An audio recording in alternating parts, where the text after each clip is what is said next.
We talk a lot about client experiences. You've heard me on the show many, many times. So today I wanted to really dig deeper into this topic. Today we have Alex Safarova from IPC, who actually heads up the client experience for advisors and has some great examples to share with you. So I've said it before, and I'll say it again. There is no better way to build a business, especially in the wealth management space, than through great client experiences. Give your clients an experience that makes them feel seen, makes them feel heard, makes them feel appreciated, and they'll tell all of their friends and family about you. Like, you can be as competent as you want as an advisor and, picking products and so on and so forth. What people remember and what they always remember is their experience. And we know this. It's a principle of business. And yet so many advisors only focus on the basics. They focus on the products they are selling. They're trying to say, I have the best product, or the plans that they are presenting, or the price that they are charging. They're trying to be low price. Now, I'm not saying that any of those things are unimportant, because they are, right? They're all factors in people's success, but they treat the experience as something that is secondary, or they just go through the motions. And in today's world, which is hyper competitive, and there's so many great technological tools available to people, it really gives entrepreneurs a great opportunity to create a really unique client experience, and it's tailored to their clients' needs. And it's a fun thing to do, right? Creating great client experiences with you and your team is fun. It's way better than going through prospectuses and trying to figure out which product is the better product. And it's way more memorable to have a great client experience. So you might be asking, so what's working for advisors today? What are they using? What are they implementing? What are the tools that really are making a difference to their business? And what should you think about when you're creating great experiences for your business? I thought this would be a great topic for us to talk about on today's podcast. So joining me today about both the client experience and sharing some great examples and tools that advisors use is Alex Safarova. She is in charge of brand and advisor marketing here at Investment Planning Council. Now, she is the person who knows about this, not only from advisors, but she has a broad experience. So Alex has spent over 15 years helping brands build meaningful connections with their clients. And in the past 5.5 years, her and her team's been focused on financial advisors and helping them to deliver truly remarkable client experiences. With her whole team, they've developed some practical tools, resources, and support that have helped not only businesses elevate but drive some measurable, meaningful growth. And we can talk about that. So Alex, welcome to the show. Thank you, Chris. It's an absolute pleasure to be here today. Yes, this is my favorite topic in the world, so I think we're going to have a good discussion. But before we start, why don't you tell your story? How did you get here? How did you go through helping companies build their brands and then moving in and helping with advisors? Tell us your story. So I actually started in traditional public relations. This is before influencers were a thing. And after a few years, I pivoted to marketing, and I worked with brands on product launches, rebrands, marketing campaigns.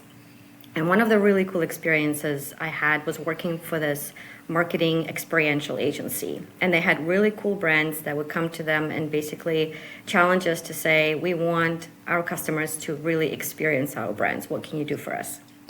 One of the clients was Hasbro, and they're the multinational toy manufacturing and entertainment company. Right. Yeah, everybody loves them. Right. Who doesn't like toys? And so every year there's new toys that are coming out. They would typically rent a room, get a bunch of shelves, put a bunch of toys on them, still in packaging, and then invite media and influencers to take photos of them. Yeah. And we said, well, that's pretty boring. They agreed. That's why we need your help. Boring. Yeah. That's why we need your help. So we came up with this concept of a Hasbro house. We rented this beautiful house down at the beaches in Toronto, and we brought in all the toys, took them out of their packaging, and we had this little boys' room, a little girls' room. We had all the Marvel collectibles in the basement. We had a Nerf battle ready and to go in the backyard. We brought in some food and drinks and invited the same media and influencers. And I can't tell you how much fun it was to watch. That would be a riot. That would be a great job. Completely turn into complete kids, having an absolute blast, running around the backyard with the Nerf guns, looking at all the toys. It was, I think in that moment, and this was, 8-9 years ago, But I think in that moment, I really understood the importance and what it really means to experience a product, to experience Right. a brand. So that was a pivotal moment for me. That is fantastic. And now, so recently, you get to work with advisors right across the country and helping them with their branding experience. So maybe talk a little bit about that. Like, what are the things that people are doing that's cool? Why is that so important? And what is the data behind it? Like, are you seeing the actual results? Absolutely. I was actually speaking about this at Support Summit, which is our conference for administrative professionals. Right. And I was really trying to explain the difference between great customer service and great client experience. And there's a Right. massive difference. And so I use this example where, there's a person looking to get a new financial advisor. You go to your family and friends, and if they don't turn up with a good recommendation, then Google is your friend. And Right. then you start Googling advisors in your area. Now there's 90,000 advisors across Holy. Canada alone. Okay? So Right. that's number one. Then you kind of zoom in into your neighborhood. But even then, you start swimming in the sea of these reviews that are things like, they helped me create a plan I feel good about. Everything was organized and on time. The team was responsive and easy to work with. And you're like, and that's great. But in today's world, that's the foundation. Like, if you don't do that, you're not going to go anywhere, right? Right. And I was trying to demonstrate the importance of the client experience and what it means. And some of the stats that I was sharing were really cool, and I want to share them with you as well. Yeah. There's the 83% of clients are more likely to refer their advisor after a positive emotional experience. Right. 68% of clients will leave their advisor if they don't feel personally valued. And then 70% of clients' impression of their advisor is formed by how they're being treated and not Right. necessarily what they get, which is mind-blowing. So this is all there to say that personalization, I would even say heightened personalization at this point, is absolutely critical. And having a solid financial plan is great, and everybody should have that. But how the advisor makes a person feel seen, feel taken care of, feel like your top priority, that's where you stand out from all those Google reviews. That's how you stand out. No, I totally understand what you say, because think of yourself, like both of us, we're consumers, we buy stuff, and the commodity, I use restaurants. We were just talking about that. I was in New York for the weekend, and the difference between the restaurants who have these outrageous prices, they have people waiting to get in, so it's a premium price. You got to wait to get in, but when you get there, the experience is unbelievable. And as much as I might remember what I ate, what I really remember was how great Lou was at Peter Luger's Steakhouse, right? I remember what a character he was and how he would make us feel special and took pictures with us. Steak was outstanding, of course. But what I really remember was how Lou made us feel in the steakhouse. So, I totally understand that. So why is it that in our industry, specifically the wealth management industry, most of the emphasis is on the product or the process and it's not on the experience? Why do you think that is? I think, and we hear this a lot from the advisors, actually, my team and I, it is a lack of time. Their expertise lies with putting together financial plans and being there for their clients, making sure there's financial well-being is taken care of. And I mean, no disrespect, but it's a lack of expertise in marketing too. They're not marketers, they're financial Right. planners. So where do you begin? How do you start? And that's why at IPC, we make sure that we have all the tools and the resources for our advisors to help them get out there, to market themselves, to deliver that remarkable client experience. Because it's not their job. It's our job to help them. Right. And if you're not with IPC, I strongly recommend delegating, which is one of your favorite words. Absolutely. And I absolutely agree with that word. You don't have to do everything. There's probably somebody on your team who wants to be a marketer or they're good at it. Empower your team. Talk to them and see who wants to take that on, to get them to take some courses. You can hire somebody part-time. It doesn't need to be a full-time job. You can find an agency in your area. There's ways to delegate this because it is now so critical that you need to have somebody, whether it's full-time or part-time, but a dedicated resource to this. Absolutely. Well, it goes back to my premise, and people have heard me talk on the show time and time again. If you're not good at something, outsource, delegate, or systemize it. Get somebody else. And it's usually, and there's companies that do this as well, like that take over all of that. And it's critically important. Like we're hyper competitive. I was thinking back to what you were saying about, let's say you were to look for a financial advisor. How would you go about it? And I use the analogy, and you may have heard me tell this story before. When I was, I lived in Key West for a little while during the pandemic, and I had a toothache. And so my tooth hurt. So what would you do if you had a toothache? You would Google dentists. And if people don't know this, there's only 5 dentists in all of Key West. So then how would you go about your selection process? So I did what everyone did, go through each one of their websites. I can tell you the first 3 websites looked like 0 time had put into any of them. They looked like literally somebody's cousin had done it for them.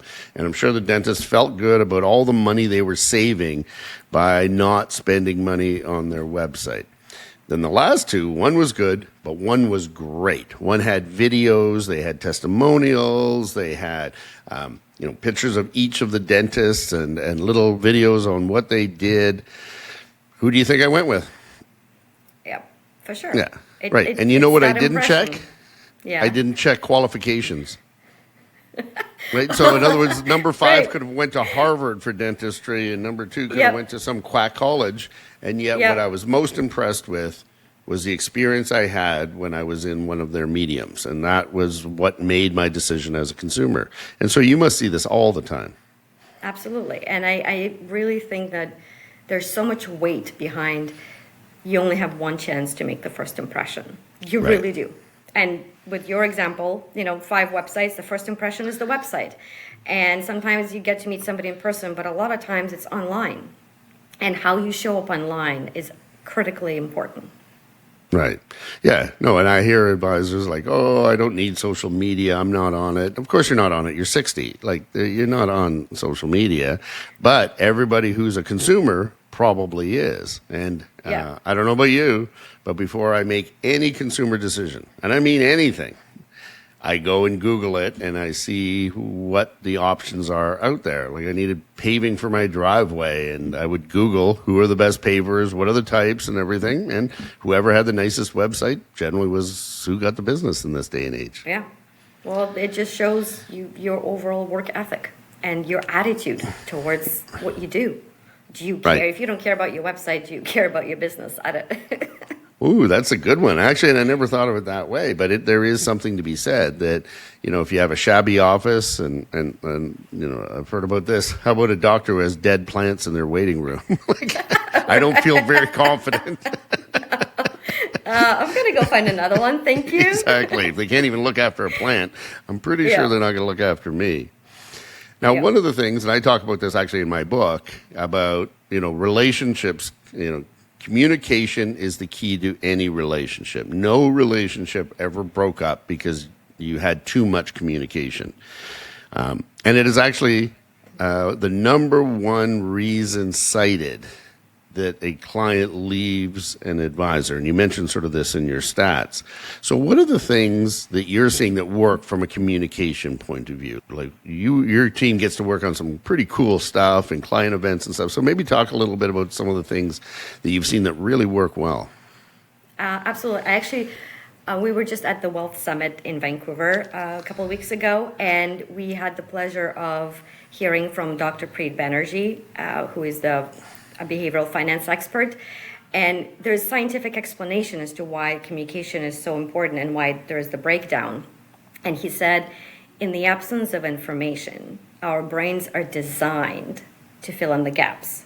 And he called them the so-called mental shortcuts. So, in the prehistoric times, those mental shortcuts saved cavemen from being eaten by a saber-tooth. Because exactly. You see this big thing, it's growling at you, it's got sharp teeth, you're not going to stand around and ponder, you're going to run. And in today's world, obviously our brains have evolved and we restore much more information. And sometimes these mental shortcuts come to our detriment. And so lack of communication to the advisor means you don't care about me, You don't Right. really want to deal with me. And that's a breakdown in trust. So communication is critically important. You can be an amazing financial advisor, but if you don't keep in touch with your clients, they're going to lose trust in you.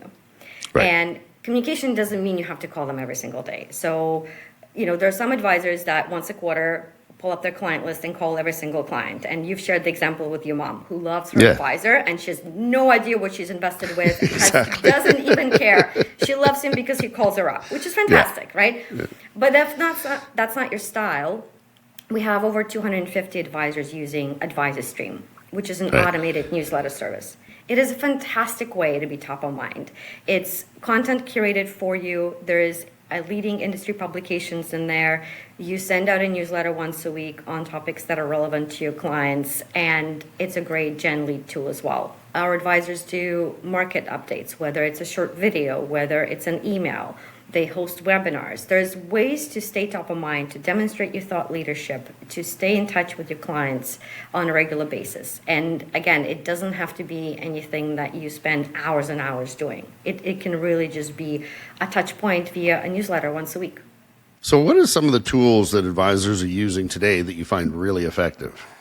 Some of the top ones that we always recommend to our advisors, you got to start with CRM. And it's not just to document client basic information, but that's where you capture those life milestones, the little things that you note about your clients so you can deliver on that client experience. I mentioned Advisor Stream earlier. Again, it's a great tool. You can be as hands-on or hands-off as you want. There's a newsletter that shows up in your inbox once a week. You review it, approve it, it goes out to your clients, and you don't have to do anything else. Right. But you can also build campaigns within it. You can make your own content. There's a lot of AI capabilities within it as well. So you can just say, write me a topic on wealth transfer, and it produces a whole bunch of content for you. So that one is a really great tool to stay in touch with your clients. But then we also, there's Conquest. It helps build personalized financial plans. There's Cap and Towel for interactive proposals. And AI, overall, you can't not be using it today. Right.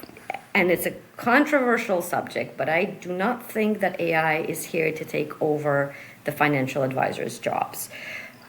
You still need that human connection. Right. You still need that personal interaction. However, as a financial advisor, you better figure out how to use it and use it to your advantage. Absolutely. Like it'll help you, to your point, to deliver a lot of these things that we've been talking about in a much more Yes. automated, simpler way. But yeah, this is also by focusing on the client experience, you can be assured as an advisor that your job is in no jeopardy because you're focusing on what is the most important thing to people, which is the relationship and making me feel special. That can never be replicated by any AI or any technology that they will come out. Not that I'm aware of today, anyhow.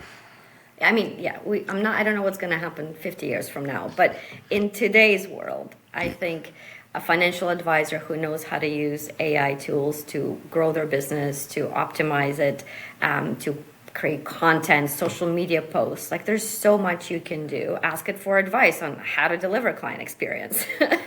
It's there. It's really there to help. It's not the enemy. That's my personal take on it. Yep. No, I love it.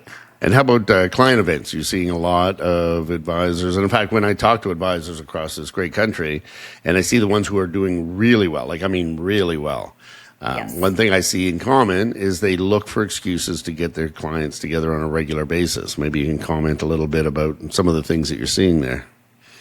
Absolutely. I think client events are fantastic. And then there's the fun client events that you can do where it's, the wining and dining with clients, taking them out golfing. I've seen clients take them to local theater productions, hockey games. There's so much that you can do.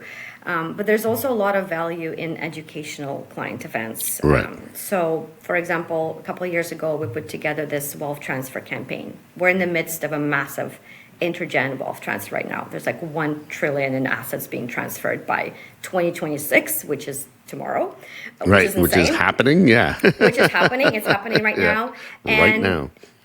These stats are from a couple of years ago, but 80% of clients haven't introduced their kids to their advisor. And nobody wants to have those awkward conversations. You don't want to be like, hey, mom and dad, so when the time comes, what do I get? Yeah, where's my money? Where's my money, right? Nobody wants to have those conversations. They're awkward. And so many advisors have shared with us that, sometimes they feel like they're therapists to their clients. I bet. And I'm sure a lot of advisors are nodding right now as they're listening to this. And so there's a fantastic opportunity to get involved, to kind of help manage those conversations. Nobody likes to talk about money. It always ends up in fights.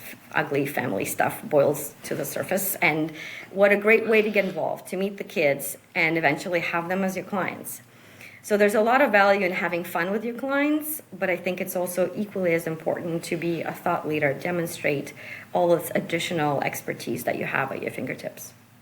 Actually, that's a really excellent point, Alex. It's that, client bases are aging, right? People are taking their money out as opposed to putting more money in. And do you have a good connection with the next generation? And one of the ways to make that connection is through great communication and great client events. Like, hey, forward this newsletter on to your son or daughter. Hey, why don't you invite your kids to this event that we're going to have? And it's a way to, through them, I guess, develop that relationship that might be lost, should that parent die or pass away, or there's many other events that might occur, and we've seen this phenomenon as well, that the kids' financial advisor is doing a better job, and then they tell their parents, hey, look at all the stuff I'm getting from my advisor. Why don't you move all your accounts here? So it's all in one place. And we've seen that quite a bit, especially in the last couple of years. Absolutely, yeah. And the wealth transfer conversation can go both ways. Sometimes it's the kids who haven't really introduced the parents and vice versa. So for sure. Yeah, bringing that together. The other thing and I've been talking to people about, again, client events, and you made this up, or mentioned this, is that it doesn't have to be always business. Like some of the best client events are things that have nothing to do with business whatsoever. Yeah. I had, I was talking to one of the advisors, and I use him as an example. He hired an Eagles cover band. So we rented a bar, hired a cover band. And he said, hey, come on down. Invite your friends and family. We're going to have a fun night together. The only business he talked was, I'm happy that you're my client, and I'm happy that you brought a friend. If anyone wants to talk to me after, let me know. Circulated out of that event. He did 10. Ended up having 10 new files on his desk within a month, and brought in another $10 million of new assets. Absolutely. Well, we have a team out in Owen Sound. They do a lot of events, and they are always doing something. So one of the things they've done is, there's a local hockey game, and they invited a bunch of their clients, and they give them wristbands. And with that wristbands, you go up to the bar and get any drink, any snack, anything you want. And you create this like, whoa, who are these guys? Why are they getting special treatment? And then, the clients are so proud to say, it's from my financial advisor invited me. And they're like, oh, who's your advisor, right? So there's a way to get involved in the community. And again, the clients weren't talking business. Well, maybe some of them were. But for the point was to come and have fun. Right. But you're doing it on public, and you're not, you're trying to make it so that people notice what it is that you're doing, which is also very cool. Right. Now, at the end of the day, it's, from my experience, it's always the little things. It's not big, grand gestures that are necessary to make a lasting impression. It's the little things that people remember. And I use this as an example, of something I remembered, and I still remember it. So I was on an Air Canada flight, and Air Canada, by the way, just so everyone knows, and you already know this, is not known for their client service, right? That's not what they're known for. And yet, when they hand out like sort of snacks as they come by, and my seat was sort of near the back, so by the time they got to me, all the Kit Kats were gone. And I was very sad. An adult man without a Kit Kat on a flight is a very sad young man. And so I made like sort of a sad face. Not a big deal. Just, they're out of Kit Kats. But 5 minutes later, she comes back with a Kit Kat about this big, and out of her personal stash, and said, I saw that you were sad. Of all the trips and all the things, and I travel quite a bit, that's the thing I remember. So it's not these grand gestures. So maybe, you've seen some examples of what some advisors do, these little things. What would be some cool things that you've seen? Yeah, I love that question because I have seen quite a lot of things over the years, and I love watching advisors come up with these great ideas. But honestly, it can be as simple as a welcome sign at the office. Like imagine being a Right. client walking in, and it says "Welcome, Chris Reynolds," and you immediately feel like a VIP. And I have to share this story because when I joined IPC, it was supposed to be a 2 month contract, and when I showed up at the office, there was a welcome sign with my name on it. And I did not expect it. Respectfully, I'm here for 2 months. Who cares? But the team, like, truthfully, but the team really made me feel welcome. They made me feel like part of the team, even though I was supposed to be there for 2 months. So, I joke that 5.5 years later, I'm still here. And that's how you guys got me. It was the welcome sign. You see? It works. It really works. No, but there's, advisors who do welcome signs. They do reserved parking spots for their clients. They make sure their favorite, whether it's a Kit Kat and a coffee, is waiting for them at the office when the client shows up. But really, it's really important to listen to your clients because a lot of these personalized experiences come from listening to your clients. There was one who was really anxious about retirement. So the advisor sent a book on psychology of retirement and made the client feel so much more comfortable about it and actually excited, right? There was a client who got sick and couldn't leave their bed for like weeks on end. Advisors sent them their favorite puzzles because they knew they like putting puzzles together. Oh, that's great. I love that. Right? Yeah. There's a couple celebrating their 50th wedding anniversary, and the advisor knew about their favorite winery, so he ordered a couple of bottles from that winery and sent, a handwritten card. Like a lot of these experiences, because personalization is personal, like it's about that person. So the more you listen to your clients and document little life milestones, like a trip coming up, a life event happening. My advisor sent my 12-year-old son a birthday card in the mail. Yeah, actually, My you did kid mention was- that. So think of Right? that. You told me that story. So how great Right? it was. Yeah. And I work for this company. I Yeah. told everybody under the sun about this. I couldn't believe it. And imagine if I were just a client. Obviously, I would go and tell all my friends. My kid was thrilled. He's like, I never got a birthday card in the mail. Like it was so cool, right? And again, to your point, it's these little things, but they make a person feel seen. They make them feel cared for. And ultimately, that's what we want as humans. Maslow's hierarchy of needs is self-actualization. People want to be recognized as individuals, and so often, as I said, this industry is so much about complexity and so much about like product and price and performance and who's manager and what investments, and we forget the fundamentals of why we are in business. We're in business because we deal with people, and people are important, and they want to feel important, and that's really the secret. One of the best practices I've heard from a big team is every week on Monday, they sit down and they look at their calendar for the next 2 weeks, see who is coming in, and try to do a surprise for each one that is personalized. And I can tell you that this particular firm has had exponential growth since they started implementing that.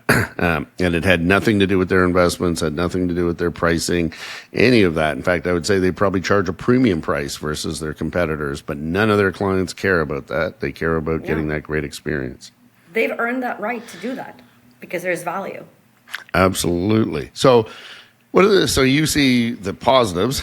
What are the common mistakes you see? Because you get to deal with all kinds of advisors right across this great nation. What are some of the things you see that you're like, you just shake your head, you say, that's not a good idea?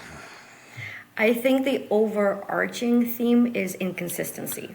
Right. So if you start doing something, if you do a welcome sign for a client and then 3 months later I come back and there's no welcome sign, I'm going to be like, where's my welcome sign? What happened? Right. Well, you nailed it. Right? So I think it's very, very important that if you start doing something, you don't stop because then the clients will notice. You set a certain level of expectations, and when you don't deliver, now they get upset. Whereas if you didn't have it to begin with, they wouldn't even notice, right? So Right. now they actually pay attention and they notice. And again, this is just coming back to the earlier conversation about delegating. In order to be consistent, you need to have a dedicated person, whether it's in-house or outsourced, who is keeping track of all these things, and it's part of the daily routine. Like, you really have to. If you start down the path of client experience and delivering great experience, you have to be consistent. Well, I think you nailed it, Alex. I talk about this in the book. Is what is brand? Brand is consistency.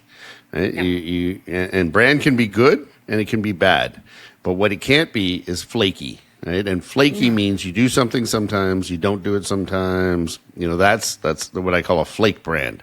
A good brand is consistent. Like, even McDonald's has a brand, and that brand is fast food that doesn't taste that good, but we still go to it all the time We know what to because it's expect. consistent. I can share a personal story. I go to this restaurant all the time, and I have for years. And one time, at the end, one of their signatures is they give you this delicious muffin to take home for your breakfast, and sometimes two. They move locations, and then they reduce the size of their muffin. And I can't believe, as a grown man, how upset I was about how I got ripped off on my muffin, on how small this muffin was. And because they had been so consistent for so many years that even a minor change, like, I'm not going to give you a big muffin anymore, threw me off. And I consider myself semi-rational, so imagine somebody who's not rational, how much that would affect them. So I they'll think get you some- nailed it, consistency. Yep. So now if you had to give someone advice right now, what's the one thing, let's just go to your favorite. What's the one thing that you would say somebody should start to do that will make all the difference to their practice? Start figuring out what your client experience looks like. Actually sit down, look at what you've been doing in the past, look at what's happening out there, but actually define what client experience means for your practice, because we keep using this word. Right. What does it actually mean to you? Right. Every advisor is, entrepreneurial, independent advisors. They all have their own style. They all have their signature approach. So what is that client experience? What would you want to do for your clients? Start there. All right. I love that. What's next for you and your team? Where do you see, what sort of things are you guys working on and building out over the next little while? Well, we live and breathe total client experience here, and the business is growing, which is very exciting. So we're really looking to establish an in-house marketing agency to help deliver more tailored marketing plans to advisors. We're always looking in third-party partnerships that help our advisors stand out from the competition, and looking into AI platforms to help us scale our offering, but also make us more efficient. Right. And all of that is to, help our advisors deliver that remarkable client experience. That's what we're here to do. It's exciting. And to your point now, we can utilize more and more technology to make it even more streamlined and make it even more accessible to more. Before it was very customizable and sometimes not as scalable, but today, through technology, you can have some of the great conversations with many clients utilizing technology. Like we're having right now, a great conversation that can be shared over and over and over again. Yep, absolutely. So now it comes to the exciting time of my show, which I call the rapid fire questions. So I'm going to ask you 3 questions, and I want you're the first thing that pops in your mind for each one. So the first one is my favorite question, which is, what is the best advice you have ever been given? Great question. I've been really practicing this concept of respond, not react. We are very prone to react and a lot of times it's negative, and a lot of times you say something you wish you didn't say, do something you wish you didn't do. Now these mental shortcuts are getting in the way. So taking the time to actually analyze your reaction and then translate it into a productive response, it is so much more satisfying. It's really hard, but it's very satisfying. But that is a good piece of advice, because we do tend to shoot off the hip and then we regret what we do. Along with that advice, I was always told, if you're going to respond in anger, don't respond until the next day. And, after you Exactly. sleep over it, you're like, yeah, I was a little upset, but that was dumb. And honestly, even on that point, you can still be upset. You can still have a negative reaction. I'm not saying change it into a positive. No, you can still have a negative reaction. It's how you deliver it is much more productive than you flying off the handle in the moment. Yeah, I think that's great advice. What is the best business book you've ever read? I think as it relates to today's conversation, it would be Start With Why by Simon Sinek. I find it incredibly inspirational. And again, it's coming back to that client experience, defining your why. And if your why is, I'm here to make money, well, there's everything you need to know about that person. But your why should be, what it is that you're passionate about, what is it you want to do for the people, and how you're going to bring that to life. And the client experience is part of that as well. It's part of your why you do things the way you do them. That is a great, a great book and a great analogy to what we've been talking about. If your why is to create a great experience for clients, that's a great focal point rather than my why is to sell really good mutual funds to people. Like it changes the whole context of what you're all about. Yep. Yeah. And finally, how do you want to be remembered? That's always a heavy one. I've listened to a lot of your podcasts, and I was like, how would I answer that? Honestly, I think I would like to be remembered as someone who challenges the status quo, somebody who solves problems with creativity and optimism. I want to be remembered as somebody who brings positivity into every room and ultimately strives to make a difference. I love it. And I think you're going to be remembered for all of those things. Well, thank you. So, Alex, this is great. So what did I learn out of this podcast? That the experience is, in my view, the most important thing in business. As I said, you need good products. That's absolutely. You need good pricing. You need to perform. You need to be in market. You can't be way out of line. But in today's day and age, all that product stuff, that's all commoditized. I can get that anywhere. What I cannot get as a consumer is a great experience. And a great experience is well thought out. It's step by step. And if you're not good at it and you have no inclination of it, outsource it. Get people like Alex and her team who do this for a living. Like that's all they do all day long is help advisors create great experiences for their clients. And it's the little things that count. Right? It's not big, grand gestures that need to happen. It's those little things that say, you're important to me.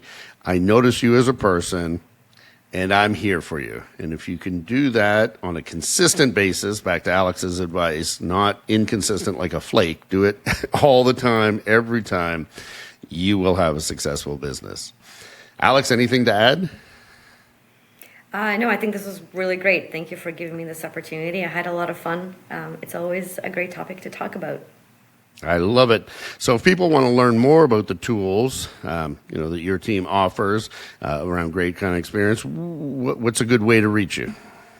LinkedIn, always great. And I'm happy to connect and chat with anybody who's interested to learn more. Excellent. And also, of course, you can get a lot of these client experiences in my book, The Six Circle Strategy. I was going to do a plug for that. We can go to chrissreynolds.ca and pick up a book because I talk about a lot of these examples of client experiences there. So, Alex Safarova from IPC, thank you so much for being part of the show. Thank you so much. It was an honor and a pleasure.